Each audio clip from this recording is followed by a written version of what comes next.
হ্যাঁ, বলছি sir, টেটের result কবে বেরোতে পারে? সেটা বেরোবে। দেখুন, আমাদের কিছু কোর্টের বাধ্যবাধকতা আছে।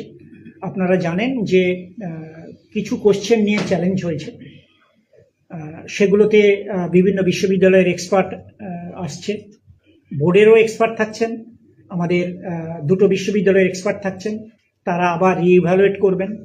আমরা এটা দেখে নিতে চাইছি, কারণ একটা কমপ্লিট না হলে আরেকটা আমরা চলে গেলে পরে তাহলে লিগ্যাল কমপ্লিকেশনস তৈরি হতে পারে।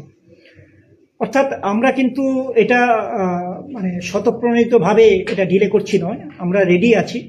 আমাদের অনেক পরীক্ষার্থী তারা কোর্টে গেছেন,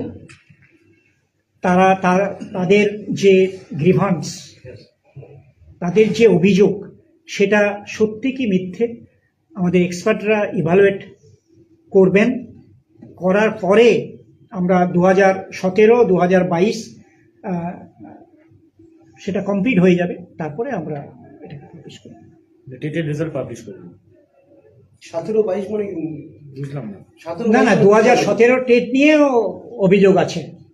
কারণ যারা অনেকেই অকৃতকার্য হয়েছেন, তারা বলছেন যে টেটের কোশ্চেন ভুল আছে। হ্যাঁ, কিন্তু এটা যেহেতু বিচারাধীন বিষয়, আমি মন্তব্য করব না। সেই অভিযোগের পরিপ্রেক্ষিতে আমাদের সম্মানিত কলকাতা হাইকোর্ট, মহামান্য সুপ্রিম কোর্ট, তারাও একটা মানে মহামান্য কলকাতা হাইকোর্টের যে রায়, সেটাকেই বলেছেন মেনে নিতে। আমরা মেনে নিয়ে আমরা যে কমিটিগুলো সম্মানিত কোর্ট তৈরি করেছেন, তারা বসবেন, পর্যালোচনা করবেন, কোশ্চেন ভুল আছে কি ঠিক আছে তারা দেখবেন, তারপরে আমরা সিদ্ধান্ত জানাবো।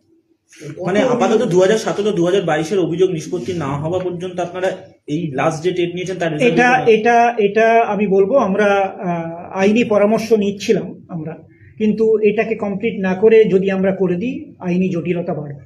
মানে 17 আর 22 যতক্ষণ জটিলতা না মিটছে 23 রেজাল্ট বেরোচ্ছে।